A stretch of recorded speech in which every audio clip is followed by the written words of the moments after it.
수요기도회 시작하도록 하겠습니다. 기도하겠습니다. 하나님 아버지, 오늘 또 하나님의 말씀 앞으로 저희를 불러주셔서 감사합니다. 빌립보서의 말씀을 묵상하는 중 주님께서 우리에게 원하시는 그러한 모습으로 주를 섬기며 살아갈 수 있도록 이 시간에도 말씀으로 인도하여 주옵소서.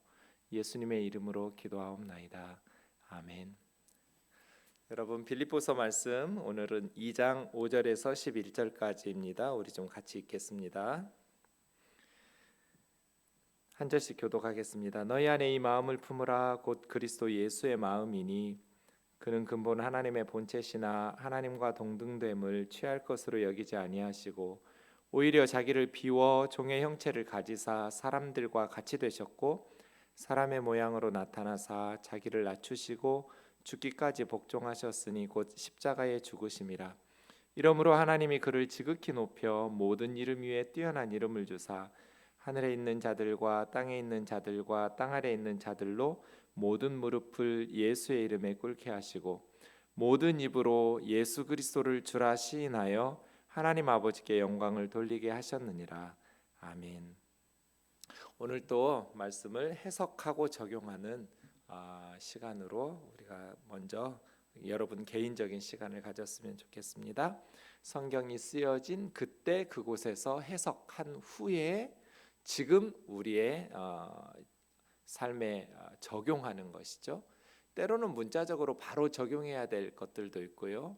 때로는 성경의 시대와 우리의 시대가 달라서 문자적으로 적용하기 어려운 본문들도 있어요. 그럴 때는 그 본문을 통해서 주셨던 예수님의 말씀, 그 정신, 뜻을 살펴서 지금 우리에게 적용해야겠죠. 어쨌든 성경을 해석할 때는 우리 입장에서 성경 본문으로 바로 들어가서 해석하려고 하면 제대로 해석하기가 어려워요. 바울의 상황, 2000년 전에 빌립보 교회 상황에서 먼저 해석한 후에 그 성경의 뜻, 성경의 정신을 우리의 삶에 적용하는 것이 필요하겠죠. 이를 위해서 해석을 위한 질문은 핵심 구절을 찾아보라는 거였어요. 다시 한번 여러분 제가 읽어볼 테니까 5절에서 11절 오늘 본문을 여러분 한번 읽은 후에 꺼놓고 이 화면을 꺼놓고 개인적으로 한번 핵심 구절이 몇 절일까? 뭐 그게 꼭 정답은 없어요. 근데 핵심 구절을 찾으시려면 모르는 말들을 풀고 넘어가야 되기 때문에 내용을 파악할 수 있어야 핵심 구절이 몇 절인지 찾을 수 있잖아요. 그래서 여러분 다시 한번 개인적으로 읽어보시면서 핵심 구절 찾아보시고 모르는 단어나 내용이 있으면 밑줄도 그어보시고 또 사전도 찾아보시고 그런 식으로 공부를 하신 후에 같이 설교 들었으면 좋겠습니다. 제가 다시 한번 본문을 읽을게요. 너희 안에 이 마음을 품어라. 곧 그리스도 예수의 마음이니 그는 근본 하나님의 본체시나 하나님과 동등됨을 취할 것으로 여기지 아니하시고 오히려 자기를 비워 종의 형체를 가지사 사람들과 같이 되셨고 사람의 모양으로 나타나사 자기를 낮추시고 죽기까지 복종하셨으니 곧 십자가에 죽으심이라. 이러므로 하나님이 그를 지극히 높여 모든 이름 위에 뛰어난 이름을 주사 하늘에 있는 자들과 땅에 있는 자들과 땅 아래에 있는 자들로 모든 무릎을 예수의 이름에 꿇게 하시고 모든 입으로 예수 그리스도를 주라 시인하여 하나님 아버지께 영광을 돌리게 하셨느니라. 아멘. 자, 이제 화면을 끄시고 여러분 성경으로 다시 한번 읽어보면서 모르는 말들이 무엇인지 밑줄도 그으시고 찾아보시고 핵심 구절은 몇 절로 삼을 수 있는지 이 문단에서 사도 바울이 빌립보 성도들에게 전달하고 싶은 메시지는 무엇이었는지를 찾아보세요.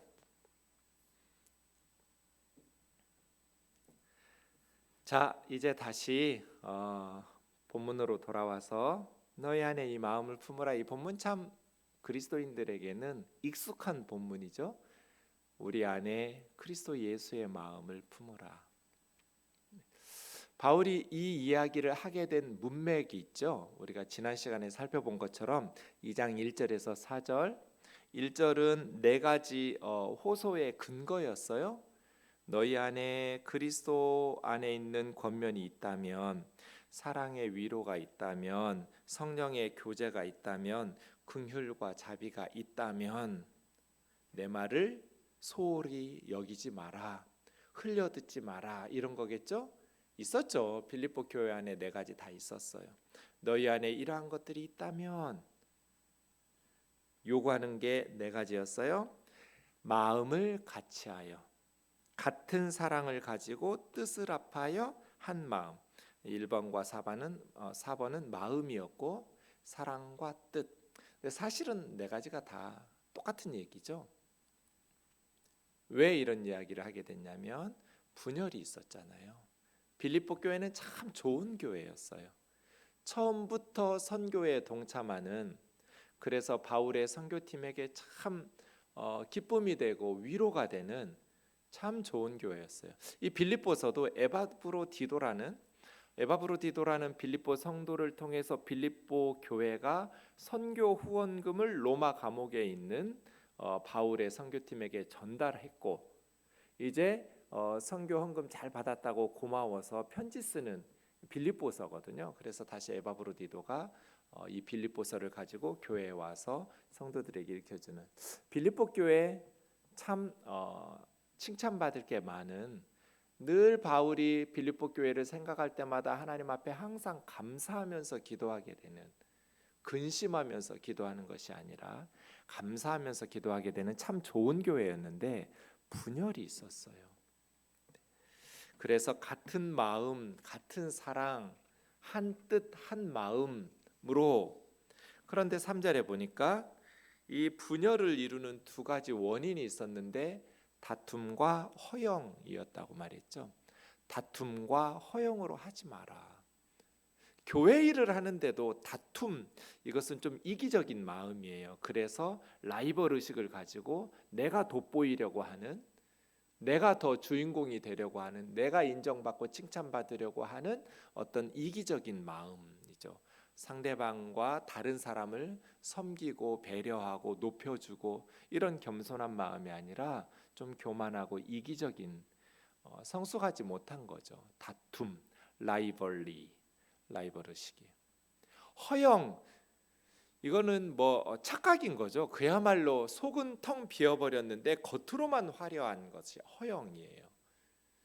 그러니까 그게 주님하고 교회하고 전혀 도움이 안 돼요. 주님에게도 도움이 안 되고 교회에게도 덕이 되지 않지만 그냥 자기 만족이죠. 그러니까 텅 비어버린, 겉으로만 화려하고 요란한 허영심이죠. 착각이에요.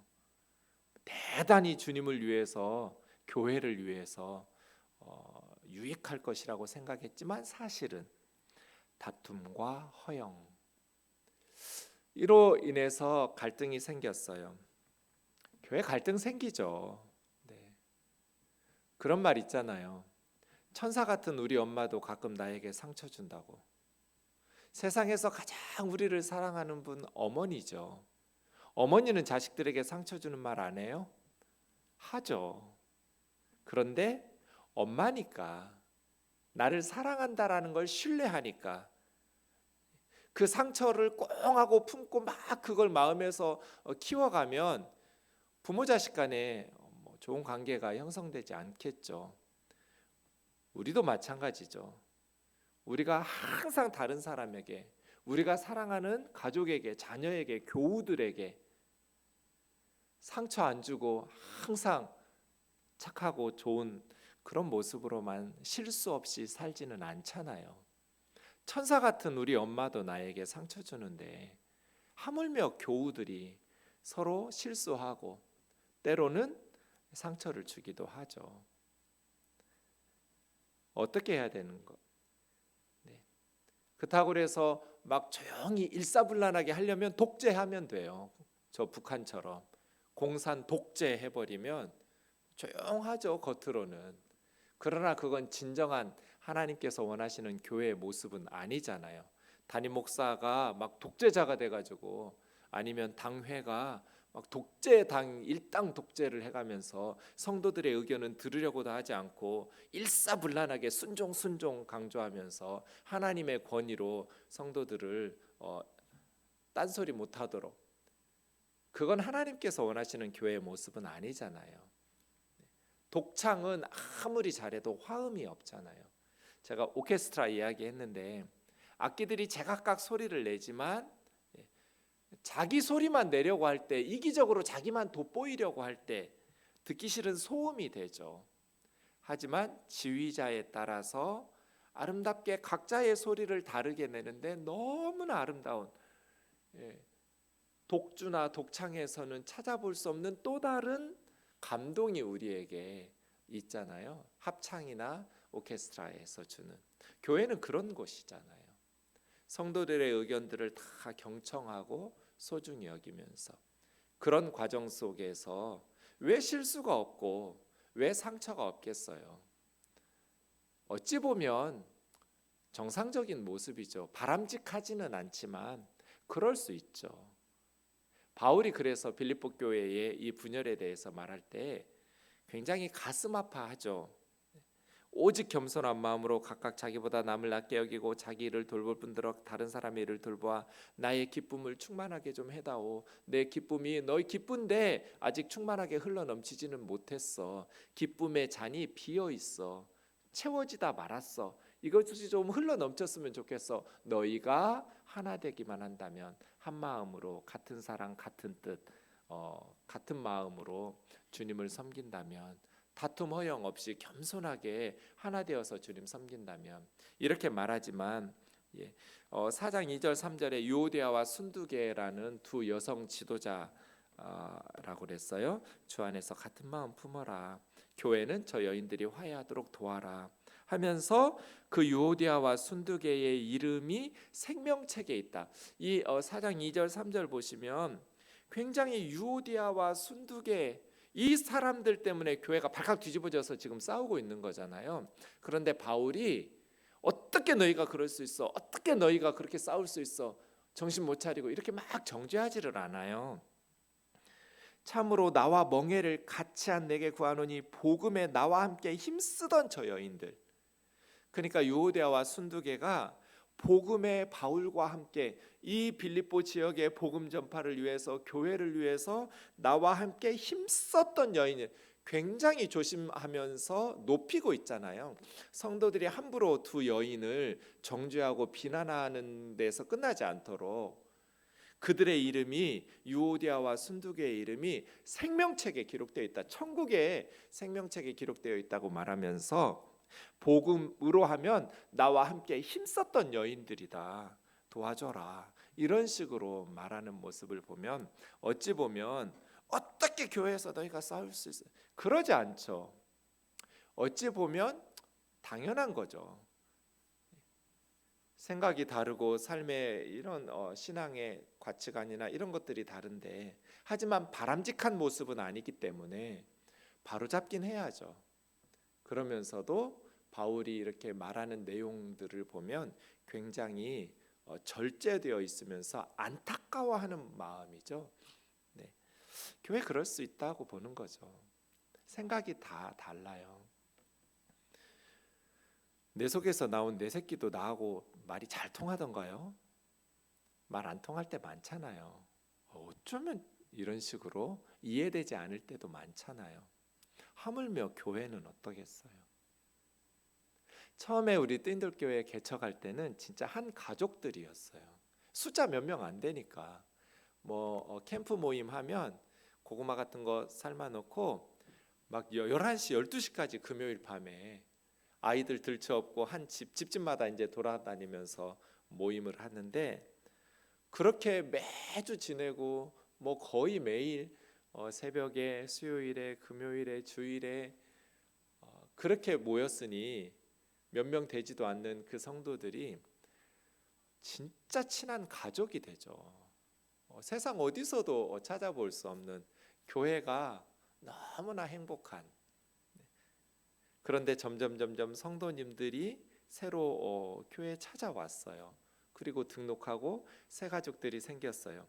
초창기에 그렇게 했던 분, 저는 이제 목회자니까 아무래도 적응하기 힘든 새로운 분들에게 많은 시간과 관심을 가지고, 그러면 이제 처음부터 다녔던 우리 교우들은 마음이 조금 서운할 수 있죠. 당연하죠. 사람이니까. 그래서 가끔 저를 만나면 목사님 요즘은 목사님을 뺏긴 것 같아요, 이런 말해요. 그러면 제가 그러게요. 그런 교회 새로운 성도들이 오기를 늘 기도하고 교회가 성장하고 부흥하기를 늘 기도하면서도 막상 새로운 성도들이 막 몰려오니까 기존의 성도들은 좀 소외되는. 네. 근데 괜찮아요, 목사님. 너무 좋아요. 교회에 새로운 분들이 많아져서. 교회 그런 거죠, 뭐. 그러기 싫으면 자기들끼리만 죽을 때까지 똘똘 뭉쳐가지고 전도도 하지 말고 새로운 사람 다 교회 오면 쫓아내고 상처 주고 그래야겠죠. 그건 하나님 기뻐하시는 교회가 아닐 거잖아요. 교회는 다양하게. 네. 어찌 보면 뜨인돌 성도들이 조금 소외되죠. 어쩔 수 없잖아요. 제가 뜨인돌에서 온 목사니까 아무래도 아버지같이 몇십 년 같이 신앙생활했던 생동 식구들이 마음이 힘들 거잖아요. 여러모로. 그런 목회자인 저는 덜 사랑해서 더 사랑해서가 아니라 생동 식구들을 더 배려하고 좀 조심조심, 그렇다고 해서 뭐 제가 특별히 더 잘하는 것도 없지만 말이라도 인사하고 관심 가지고 기도하고 챙기는 것들, 우리 다 그런 마음이죠. 교회니까. 교회는 다양한 생각을 가진 사람들이 보여요. 그래서 어떤 면으로 참 하나 되고 일치되기가 힘들어요. 공통점이 예수님을 믿는다는 것 외에는 하나도 없으니까요. 하지만 지휘자가 예수님이시잖아요.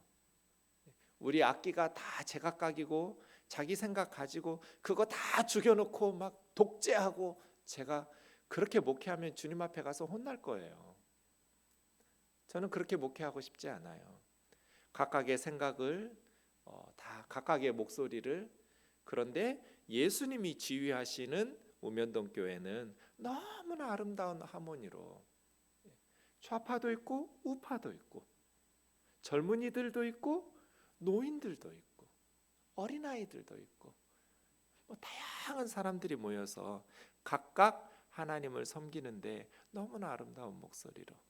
그러려면 한 가지가 있어야 돼요. 어떻게 그렇게 너희가 뭐 이런 생각 가지면 안 돼요. 한 가지, 오직 겸손한 마음으로. 3절이잖아요. 오직 겸손. 다툼과 허영으로 시작된 분열을 해소할 수 있는 한 가지, 오직 겸손한 마음으로. 거기에 대한 오늘 본문은 가장 좋은 예죠. 가장 탁월한 모범이에요. 그리스도 예수죠. 5절 다시 보세요. 너희 안에 이 마음을 품으라. 곧 그리스도 예수의 마음이니. 그러니까 그냥 주일에만 예수님을 높이고 뭐 이런 거 아니죠. 아예 그냥 마음을, 예수님의 마음을 품어서 월요일부터 주일까지 365일 그렇게 살라는 거죠. 이건 단지 교회에서 신앙생활과 예배에만 관련된 말이 아니에요. 마음을 품어야 되니까요. 그리스도 예수의 마음을 품어라. 그러니까 그리스도 예수의 마음을, 너희가 예수님에게서 보았던 그 마음, 예수님의 삶의 모습을 너희 마음으로 새겨서 너희도 그렇게 생각하고 너희도 그렇게 살아가라는 거잖아요. 예수님의 삶의 원리, 예수님의 삶의 마음, 자세, 예수님의 삶의 방식, 그 예수님의 마음, 예수님의 삶의 방식을 너의 생각 속에 품어서 너의 생각으로 만들고 이거 적용하라는 거잖아요. 예수님의 삶의 모습을 너에게 적용시켜서 생각에서부터 삶으로, 그렇게 살아가라는 거예요. 예수님처럼 살라는 거죠. 예수님처럼 살아라. 네. 이게 생각의 문제인 것 같아요. 생각. 마음이라는 것은 뭐 감정도 있지만 사실은 생각이거든요. 예수님처럼 생각하고 살아라. 예수님의 마인드를 품고 살아라. 사람이 똑같은 상황이지만 어떤 생각을 가지고 설교하느냐에 따라 좀 살아가느냐에 따라 다르잖아요. 지금 저는 텅 비어 있어요. 예배당에 아무도 없어요. 정말 힘들었어요. 지금도 사실은 힘들어요. 여러분 보고 싶어서 힘들기도 하지만 텅 빈 예배당에서 설교하는 게 참 힘든다. 이렇게 힘들 줄 몰랐어요. 그래서 제가 요즘 뼈저리게 성도님들과 함께 예배드리던 그 시간들이 참 행복했구나. 그걸 잃고 나서야 깨닫고 있어요. 그런데 어느 순간부터 제가 살아야 하잖아요. 너무 힘드니까 텅 빈 예배당에서. 근데 어떤 생각을 하게 됐냐면 성도님들이 핸드폰으로 또 컴퓨터로 노트북으로 이렇게 예배드리는 상상만 했었거든요. 그렇게 말씀드리고 기도하고 예배할 거야. 이걸 상상하면서 어느 순간부터는 그래도 힘들더라고요. 사람은 코로나 때문에 오실 수 없지만 우리 주님은 이곳에 충만하게 거하실 수 있겠구나 라는 생각으로 바꿨어요. 성도님들은 안 계시지만 예수님으로 그래서 가득 채워졌구나. 우리 예배당이 예수님으로 충만한, 그렇게 생각하면서 설교하고 예배해요. 여전히 힘든데 그런 생각을 하니까 새로운 은혜가 샘솟고 감동이 있더라고요. 예수님으로 충만한 교회. 그래서 성도님들이 다시 나왔을 때, 교우들을 다시 만날 때 예수님으로 충만해진 교회. 그런 생각이죠. 사람이 어떤 생각을 하느냐에 따라서 다르죠. 신앙도 삶도 달라요. 그런데 우리는 어떤 생각? 그리스도 예수의 마음, 그리스도 예수의 생각을 품으라는 거예요. 그러면 그리스도 예수의 마음은 어떤 마음이냐? 예수님은 어떤 생각 가지고 이 세상을 살아가셨느냐? 6절에서 8절까지 나와 있죠. 여러분 핵심이 무엇이었는지 찾아보세요. 아마 오늘 본문의 핵심은 5절이겠죠. 그리스도 예수의 마음을 품으라는 것. 근데 그리스도 예수의 마음의 핵심이 뭘까? 6절에서 8절까지 다 외운다고 그래서 제대로 알고 적용하면서 예수님의 마음을 품고 살아가는 건 아니거든요. 핵심적인 내용을 파악해야 돼요. 그래야 적용이 쉽고 분명해져요. 그리스도 예수의 마음의 핵심은 무엇인가? 저는 7절에 비웠다라는 단어. 이게 겸손인데요.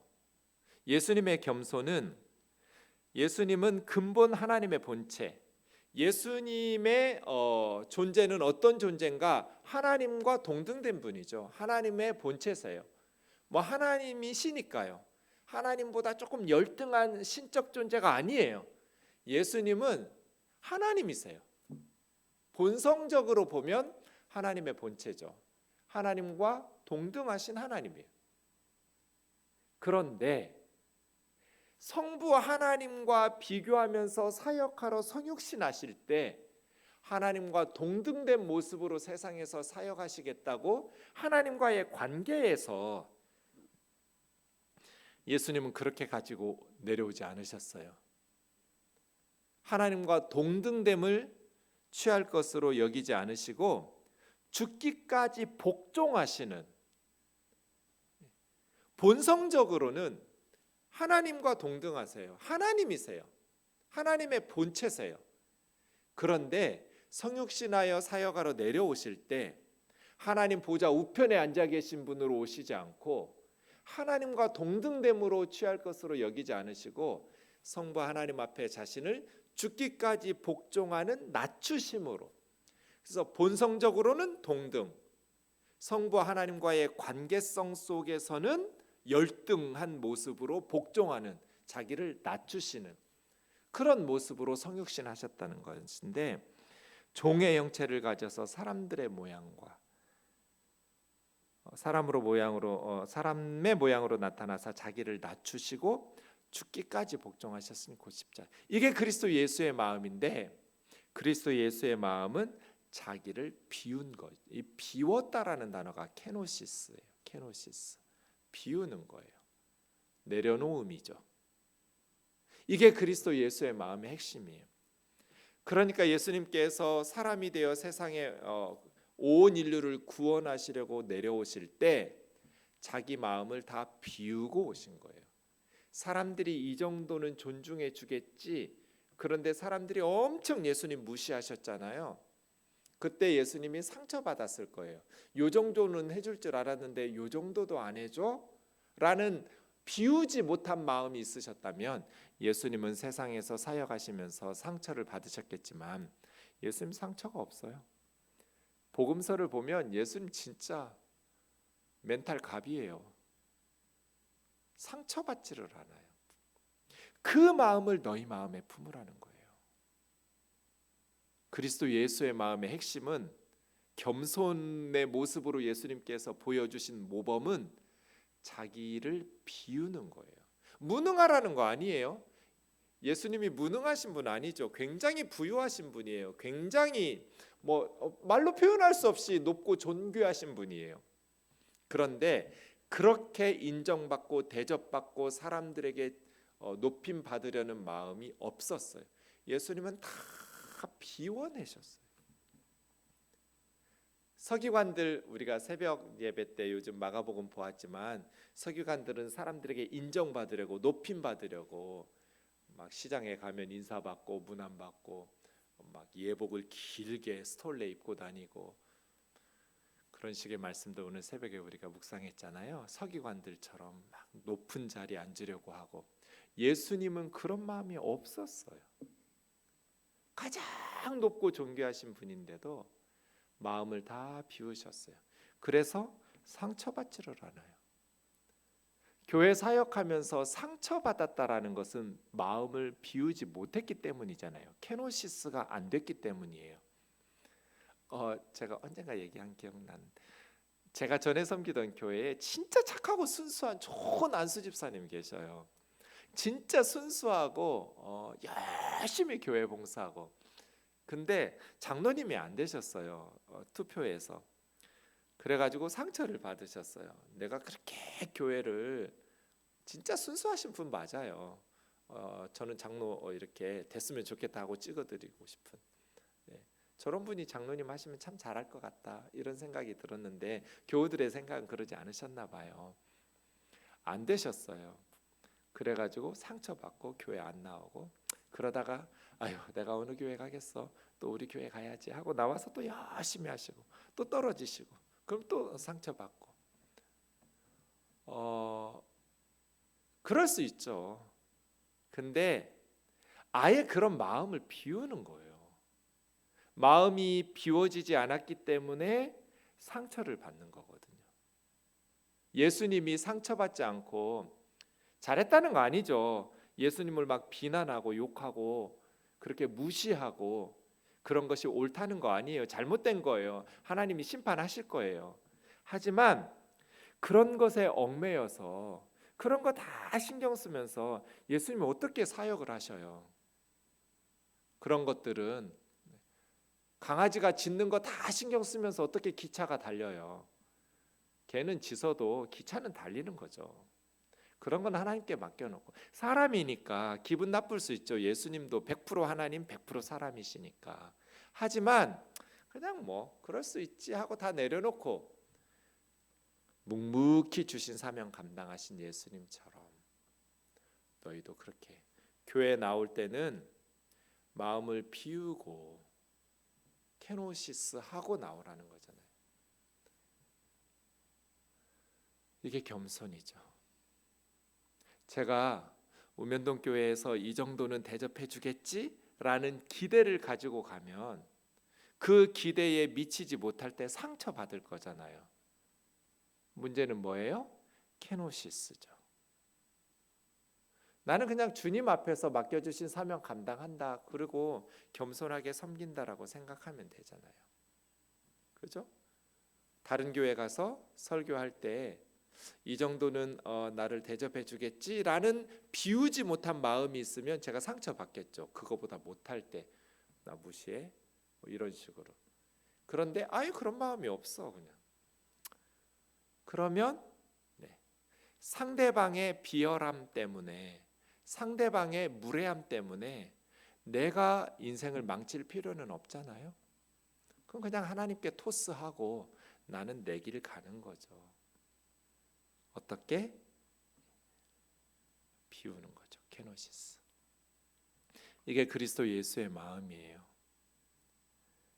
아내가 나를 이 정도는 대접해 주겠지, 자녀들이 나를 이 정도는 대우해 주겠지, 그럼 상처받아요. 그런 마음을 비우고 나는 우리 가족을 섬길 거야. 나는 아내를 위해서 내 갈비뼈를 부러뜨리는 희생과 헌신으로.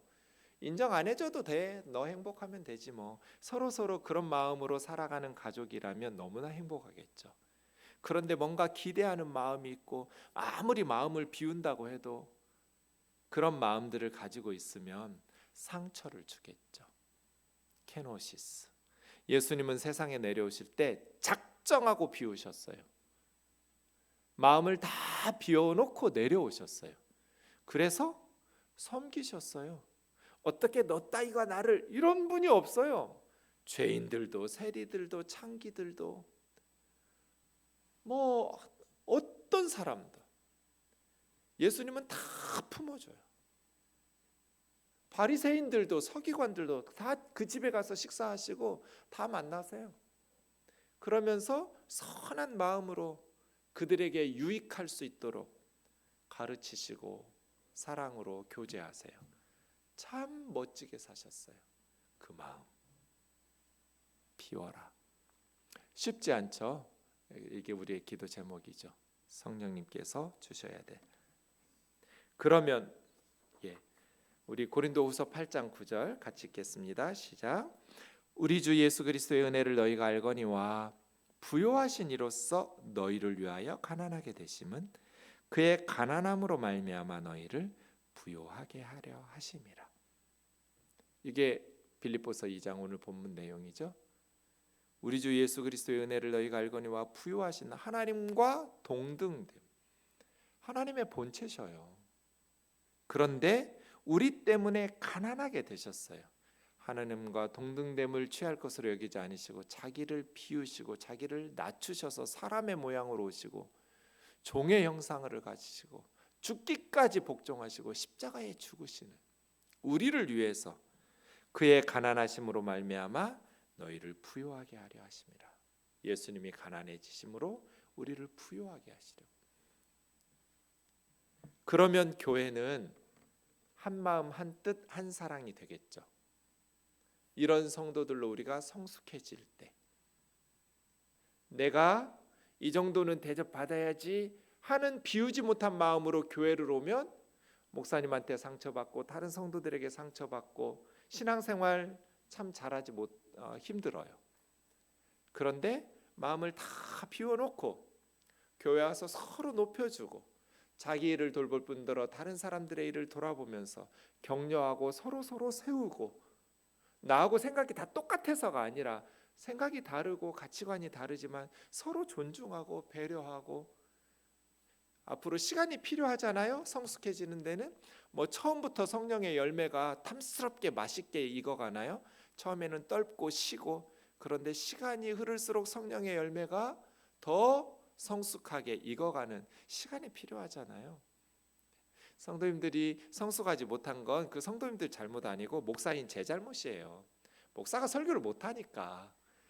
목사가 정말 바르게 말씀을 정말 영적으로 성령 충만하게 했다면 더 빨리 성령의 열매가 익어가겠지만 제가 좀 모자라니까 시간이 많이 걸리는 거죠. 그럴 수 있죠. 그러니까 그 성도님들한테 뭐라 하지 마시고 저한테 뭐라고 하세요. 목사님이 이런 식으로 저는 오케이. 네. 인정할 테니까 뭐 상처 받을 것도 없어요. 사실이니까. 싸우지 마라. 다투지 마라. 다툼과 허영으로 하지 말고, 상처받는 거 당연하고, 교회가 시끄러운 거 당연하고, 바람직하진 않지만 옳은 건 아니지만 그럴 수밖에 없는 게 허물 많은, 부족함 많은 우리들이 모인 교회니까 예수님의 마음으로 닮아가려고 노력하자. 비우려고 기도하자. 내가 비우지 못해서 상처받았구나, 상처 주었구나, 잘못했다고 사과. 제가 늘 말하잖아요. 그냥 성찬식 할 때 포도주를 많이 먹여가지고 다 취하게 만들어서 다 풀고 싶다고. 집사님은 그때 서운했어요. 근데 그럴 수 있죠. 용서해 주세요. 서로 이렇게. 그 교회 아닌가요? 그런 생각 들어요. 그걸로 끝이 아니죠. 9절에서 11절 하나님 어떻게 하시겠어요? 주어를 주목하세요. 하나님이 하라. 사람들이 높여주지 않아요. 우리가 겸손하게 낮추면 이용해 먹어요. 그런데 하나님이 높여줘요. 예수님이 겸손하게 섬겼더니 바리새인들이 인정해줘요. 대제사장들이 훌륭하다고 인정해줘요. 서기관들이 인정해줘요. 아무도 안 해줘요. 하나님이 높여주셔요. 하나님이. 우리도 똑같겠죠? 우리가 겸손하게 교회에서 섬기면 때로는 성도들 잘 모르니까 이렇게 인정받지 못하고 좀 서운할 수도 있어요. 그런데 하나님은 아시잖아요. 하나님이 성도들에게, 사람들에게 칭찬 다 받으면 하나님 앞에 받을 게 없어요. 은밀하게 하나님 앞에 사람들 모르게, 그래서 하나님께 받아야 될 그 예수님 말씀이잖아요. 세상에서 다 받아버렸는데 하나님께 받을 칭찬, 영광이 어디 있어요? 때로는 우리 교회같이 큰 교회가 아니면 다 눈에 보여서 대부분 알지만 그래도 모르는 게 훨씬, 안 보이는 게 훨씬 많잖아요. 그래서 사람들에게는 높임받지 못할 수 있지만 하나님은 예수님을 지극히 높이신 것처럼 우리도 하나님께서 얼마만큼 하나님께서 예수님을 높여주셨어요? 모든 이름에 뛰어난 이름은 그만큼 존경받는, 높임받는 예수님으로, 그래서 모든 무릎을, 하늘에 있는 자들, 구원받은 성도들, 천사들, 땅에서 사는 사람들과 피조물들, 그리고 땅 아래에 있는, 그러니까 온 우주 만물에 있는 모든 존재가 다 예수의 이름 앞에 무릎 꿇게 하셨어요. 그리고 모든 입으로 예수 그리스도를 퀴리오스, 주님이라고 시인하여 하나님 아버지께 영광을 돌리도록. 그러니까 우리가 겸손히 낮추면 세상 사람들에게는 무시당할 수 있지만 하나님께서 지극히 높여주시고, 또 시간이 지나면 이건 비굴하라는 거 아니에요. 겸손한 척 위선 떨라는 말도 아니에요. 그 마음을 품는 거니까 그게 일상의 생활이 되어지고, 예수님이 비굴하고 그렇지 않았어요. 굉장히 당당하게 싸울 때 엄청 욕하시면서 독사의 자식이라고 불의에 맞서서 싸우기도 하시고, 하지만 예수님은 항상 겸손하셨어요. 당당하셨지만 모든 사람에게 소탈하셨고 겸손하셨고, 그렇게 소중히 여기시면서 살았던 예수님의 마음을 품고 사는 우리 우면동 교우들이 되기를 주의 이름으로 축원합니다. 두 개의 길이 있어요. 아담의 길과 예수님 길. 아담은 높아지려다가 망했죠. 예수님은 반대로 자신을 낮추셨는데 지극히 높이셨죠. 우리는 지금 어떤 길을 걷고 있나요? 대부분 많은 세상 사람들은 아담의 길을 걸어요. 그렇죠? 그런데 우리는 그리스도 예수의 마음, 예수님의 길 걷기를 원합니다. 우리 가정을 위해서 예수님의 마음을 품고 사는 가족 되도록 한 사람 한 사람 이름 불러가면서, 또 자녀들의 신앙을 위해서, 가정의 기도 제목 위해서, 또 우리 교회를 위해서 다툼과 허영, 서로 이기적으로 자기만 생각하는, 자기 그룹만 생각하는 그런 마음이 있으면 교회는 분열되고 시끄러울 거예요. 허영이 없도록, 특별히 고난주간, 이제 다음 주에 고난주간 시작되고 그 다음 주는 부활주일인데 고난주간을 앞두고 부활절을 앞두고 주님을 묵상하고 십자가를 묵상하고 깊이 있게 은혜 가운데 나아가도록 우리 선교사님들과 주일학교 위에서, 또 나라를 위해서는 의료진들과 환자들을 위해서, 또 이 바이러스가 속히 사라지면서 서민 경제가 너무나 어려운데 슬기롭게 극복하고, 특별히 이제 전 세계가 문제예요. 가난한 나라들, 또 우리 선교사님들, 외국에 나가 있는 우리 교우들, 교민들, 또 가족들 외국에서 더 힘들다고 해요. 아무래도 그럴 수 있겠죠. 선교사님들과 우리 외국에 나가 있는 교우들과 가족들, 우리 교민들 위해서도 함께 기도하시면 좋겠습니다. 기도합시다. 하나님 아버지, 감사합니다. 우리 마음에 예수님의 심장이 이식됐으면 좋겠습니다. 심장 이식 수술하듯이 예수님에게서 보고 배운 대로 우리도 그렇게 적용하면서 살아갈 수 있도록, 말로뿐 아니라 그리스도 예수의 마음으로 그렇게 살아갈 수 있도록 저희의 삶과 신앙을 인도하여 주옵소서. 성령님, 우리의 생각을 바꿔주시고 새롭게 하여 주옵소서. 예수님의 이름으로 기도하옵나이다. 아멘. 여러분, 개인적으로 가정과 교회와 나라 위해서 기도하는 시간 가지시면 좋겠습니다.